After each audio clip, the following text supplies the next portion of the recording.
ఏ శుభకార్యానికైనా శుభారంభం first డేనే నాకు ఒక విచిత్రమైన అనుభవం జరిగింది. ఈవినింగ్ ఆ ఇంటి దగ్గర నుంచి అది ఎల్డమ్స్ రోడ్లో ఉండేది ఇల్లు. పక్కనే ఊరినే నడుచుకుంటూ అసలు చూద్దాం వాట్ ఈస్ మెడ్రాస్ అనేది అసలు కూడా అది ఏమీ తెలియదు. ఫస్ట్ డే ఈవినింగ్ అలా నడుచుకుంటూ వస్తుంటే ఆ వీనస్ స్టూడియో పక్కన కుర్రాళ్ళంతా ఒక గుంపు ఉన్నారు.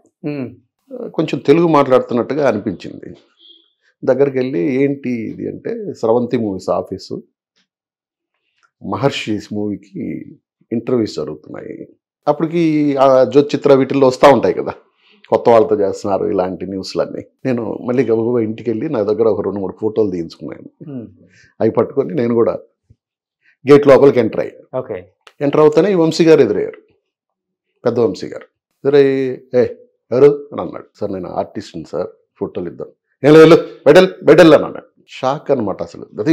అది ఫస్ట్ అనుభవం నాకు. ఇదేంటి ఇలా ఉంటుందా ఇండస్ట్రీ అని చాలా నిరుత్సాహంగా అక్కడి నుంచి బయట వస్తుంటే వేమూరి సత్యనారాయణ గారు production executive and production designer వాళ్ళ మూవీస్ అన్నిటికీ. ఇది చూశాడు ఆయన, గబగబా వచ్చాడు. బాబు ఇలా రా అని అన్నాడు. నువ్వు ఎవరు అని అంటే ఆర్టిస్ట్ సార్. ఇలా రా అని చెప్పి లోపలికి తీసుకెళ్ళి కూర్చోబెట్టి ఫోటో మీద అడ్రస్ అయి రాయించి నేను ఉంటే కబుర్ చేస్తాను వెళ్ళు అంటే ఆయన కూడా ఫీల్ అయ్యాడు పాపం. అలా స్టార్ట్ అయింది నా జర్నీ. అలా స్టార్ట్ అయిన జర్నీ ఒక 1 నెల రోజులు 2 నెలలు అక్కడ మా పెదనాన్న గారి ఇంట్లో ఉన్నాను. ఆయన మాట్లాడు, సాయంత్రం వెళ్ళొచ్చాక ఎక్కడికి వెళ్ళావు, ఏమైనా ట్రై చేసావా, అసలు మాటే కరువు. ప్లస్ వాళ్ళ ఇంట్లో కొంచెం డిసిప్లైన్గా టైమింగ్స్, మన సినిమాకి ఏమో టైమింగ్స్ ఉండదు. షార్ప్గా 7కి 8కి వెళ్ళి పడుకోవాలి. మనకేమో డైరెక్టర్ దగ్గర వెళ్తే ఎప్పుడు కలుస్తారో తెలియదు, ఎప్పుడు కలవరో తెలియదు. వీటి అన్నిట్లో చూసి ఇది కరెక్ట్ కాదేమో అని చెప్పి బయట వచ్చేసి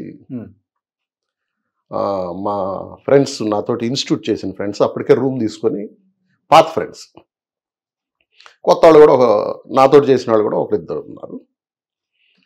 ఒక 5 మంది, 750 రూపీస్ రూమ్.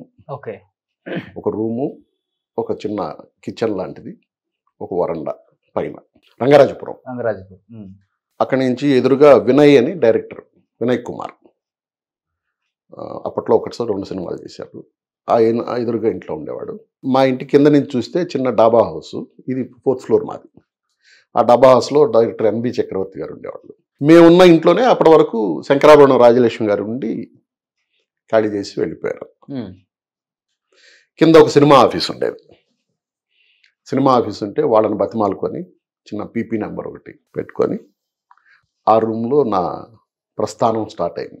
5-6 మన శ్రీకాంత్ గారు వీళ్ళందరూ రూమ్మేట్స్ ఎవరు మీకు ఇప్పుడున్న ఉన్న వాళ్ళల్లో పెద్దగా ఎవరు లేరు. వాళ్ళల్లో నేనే కొంచెం బాగా హైప్కి వచ్చింది.